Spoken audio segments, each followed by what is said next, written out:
It's 1993. You're at a dinner party in Manhattan. Someone pulls out a card to pay the bill, but it's not the usual green or gold. It's black, completely, impossibly black. No name, no number on the front, no expiry date. Just a sleek, matte surface that seems to absorb the light around it. The table goes quiet. Nobody has ever seen anything like it.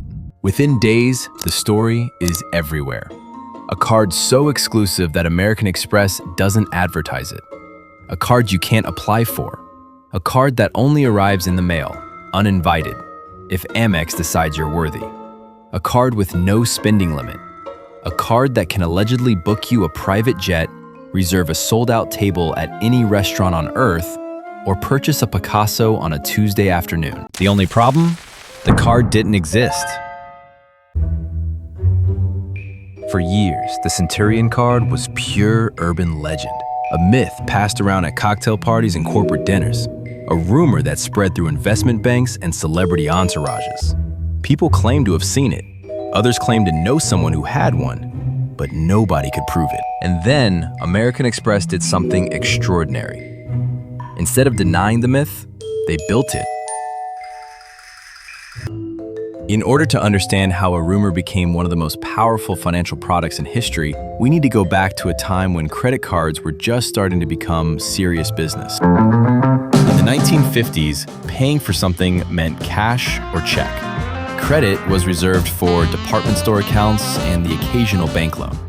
Then, in 1958, American Express launched its first charge card, a simple paper product that let members pay for travel and entertainment and settle the full balance at the end of the month. There was no revolving credit, no interest, just the promise that you were good for it.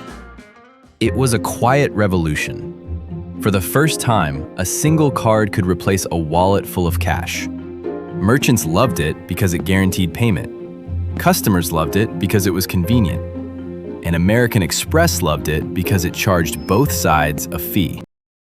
It started purple, a simple paper card, mailed out to the first members in 1958. Then it became plastic, and for most of the 1960s, that was enough.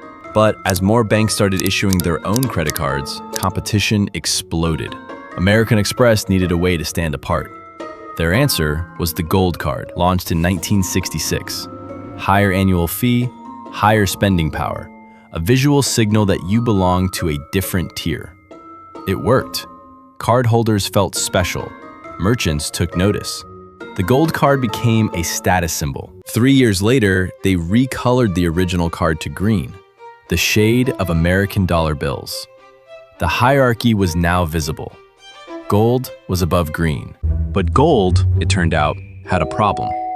By the 1980s, it was everywhere. Ordinary, ubiquitous, the thing everyone had.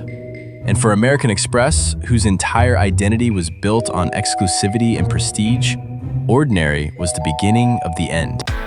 Then came the Platinum Card in 1984.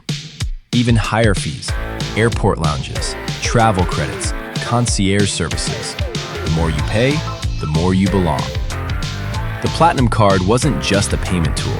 It was an identity. A way of saying something about yourself without saying anything at all. And that's when something unexpected happened. People started whispering about something above platinum. Nobody knew where it started. Some said it originated in Hong Kong, where ultra-wealthy businessmen claimed they'd been issued a black card directly by Amex with no public announcement. Others swore it was an American thing, a secret tier reserved for heads of state and Hollywood royalty. The stories grew wilder with every retelling. The card had no limit. No, it had a limit, but it was in the millions. You could use it to buy an island, to charter a submarine, to reserve an entire floor of a hotel in Tokyo with a single phone call. The details changed every time. The core of the story never did. There was a black card. It was impossible to get, and whoever had one occupied a different stratosphere entirely. American Express watched this happen in real time, and they faced a fascinating problem. The myth was more powerful than anything they could have manufactured themselves. The rumor was doing marketing work that money couldn't buy. But myths have an expiration date. Leave them alone long enough and they either get debunked or they fade. Neither outcome was good for Amex. So in 1999, they made the card real. The Centurion card launched with almost no announcement. There was no press event, no billboard, no television spot. The entire strategy was to behave exactly like the myth described. You couldn't apply. You would be invited. And the criteria for invitation were never made fully public. That last part was not an accident. It was the most important design decision of all. When you can't find the rules, you assume the standards are impossibly high. You start measuring yourself against an invisible benchmark.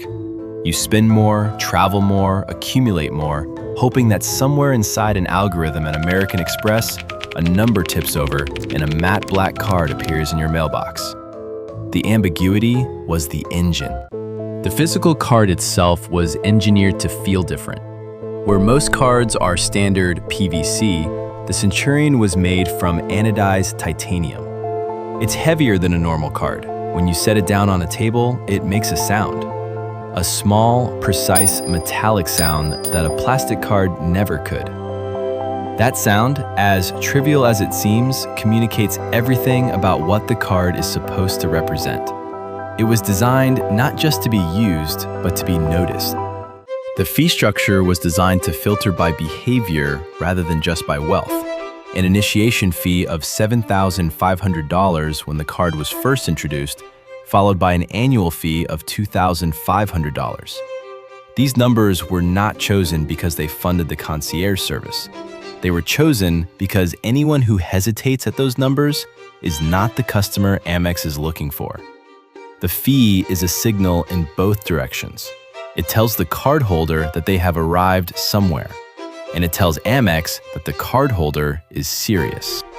The concierge service that came attached to the card became the stuff of its own legend. Stories circulated about members calling to request the impossible and being told yes. A reservation at a restaurant that had been booked solid for 3 months. A last-minute first-class ticket on a sold-out transatlantic flight. A birthday gift for a spouse, sourced, wrapped, and delivered internationally in 48 hours. Whether every story was true hardly mattered. What mattered was that people believed they were true, and that belief became part of what you were paying for. This is what made the Centurion different from every other premium product in the market.